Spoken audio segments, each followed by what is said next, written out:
Time, and we're coming to you live from Johannesburg in South Africa. A historic moment in UK-Africa relations is unfolding as Bola Tinubu arrives at Windsor Castle for a state visit, the first by a Nigerian leader in nearly 4 decades. The visit marks a significant step in strengthening ties between Nigeria and the United Kingdom, with growing trade, investment and a large Nigerian diaspora linking the two nations. Experts say the visit could signal new opportunities for economic cooperation and policy alignment.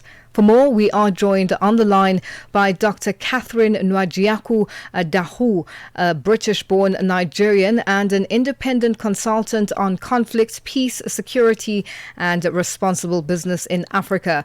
Dr Nwajiaku-Dahou, good afternoon and thank you for joining us on Africa Update.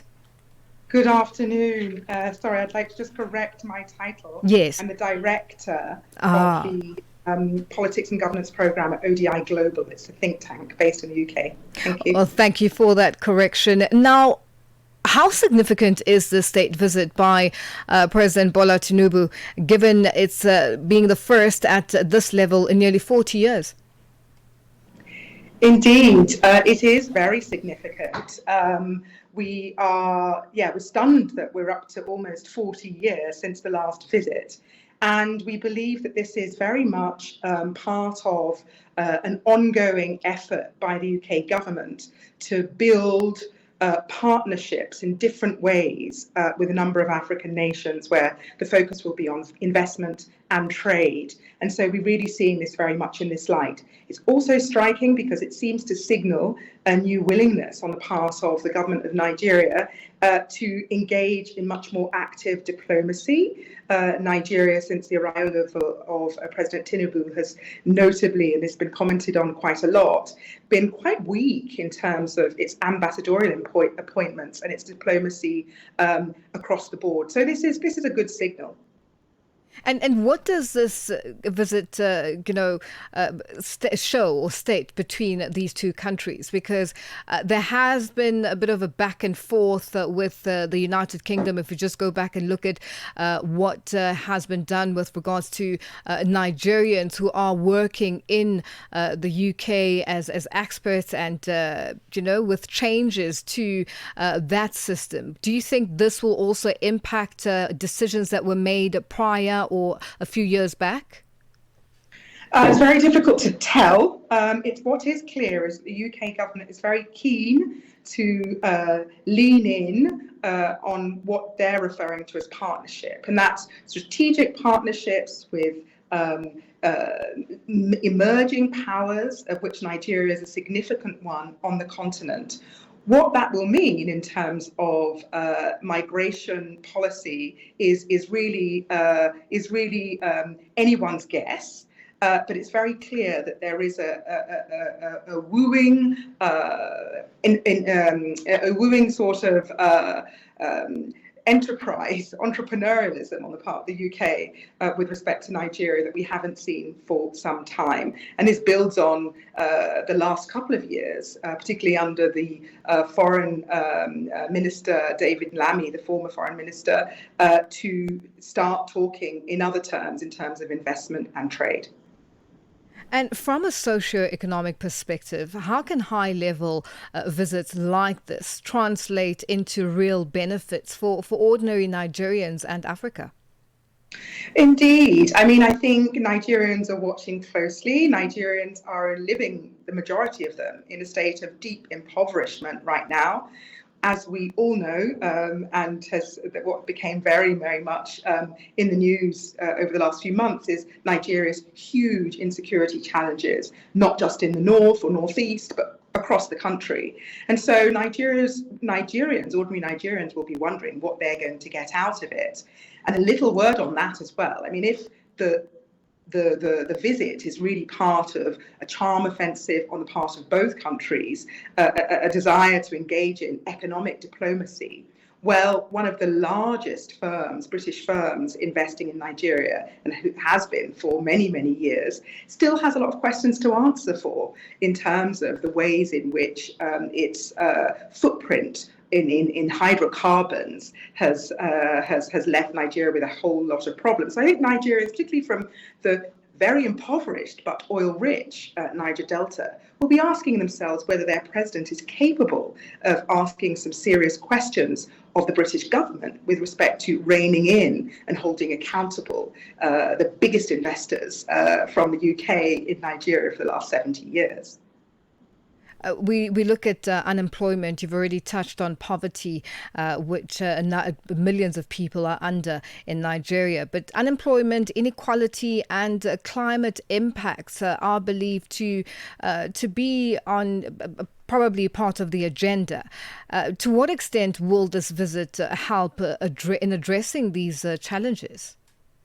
I think there are innate tensions between some of these questions, which make a win-win quite challenging. And I would start with the question of inequality and unemployment. So, as many people will know, over the last year and since President Tinubu came into power, he was an A-grade student in terms of some of the reformist macroeconomic reformist agendas that have been pushed or Nigeria has been encouraged to introduce. And I would refer here to the removal of fuel subsidies. I refer here to the devaluation of the naira. Unfortunately, some of mitigating measures weren't introduced at the same time, which meant the ordinary Nigerians, had to suffer and still are suffering from the fallout of that. So how to think about mitigating measures that will really allow Nigerians to thrive is a big question. That's the first one. And then on the climate question, I alluded to a bit earlier when I said that many of the companies that have been investing in Nigeria, the British companies, notably Shell is the most notorious,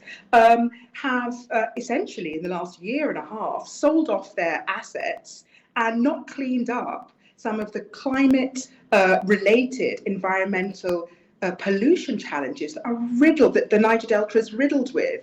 So how the conversations in this new charm offensive of economic diplomacy will touch on whether those companies, Shell in particular, is enabled, encouraged to make good on some of earlier promises in terms of cleaning up and decommissioning its fossil fuel assets in order to transition towards renewables or different types of energy extraction are going to be really, really important. And I'm not sure whether those are on the agenda as we speak.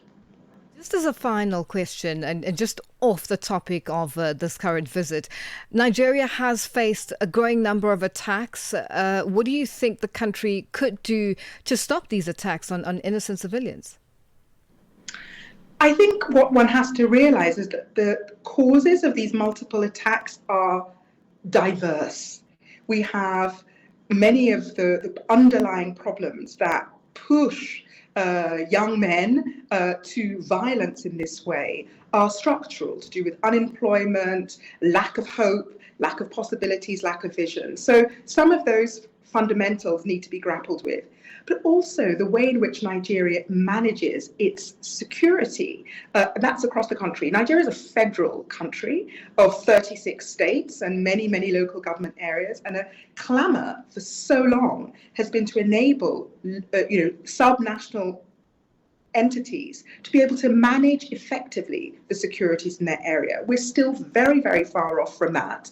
And the mix between structural unemployment and the lack of capacity of subnational entities to effectively manage local security problems creates this mix that is making Nigeria as a whole, not just the Northeast, which is popularly known, as a whole, a highly insecure place with, deaths in excess of countries that are actually at war, inverted commas. Yeah. So that's a priority. And I think security is on the agenda of the conversations that are going to be taking place this week. Well, Dr. Nwajiaku-Dahou, thank you so much for joining us on Africa Update. We'll leave it there for today. Pleasure. Thank you. It's Dr. Kathryn Nwajiaku-Dahou, a British-born Nigerian and director of ODI's Politics and Governance Program, joining us on the line. Let's just do it.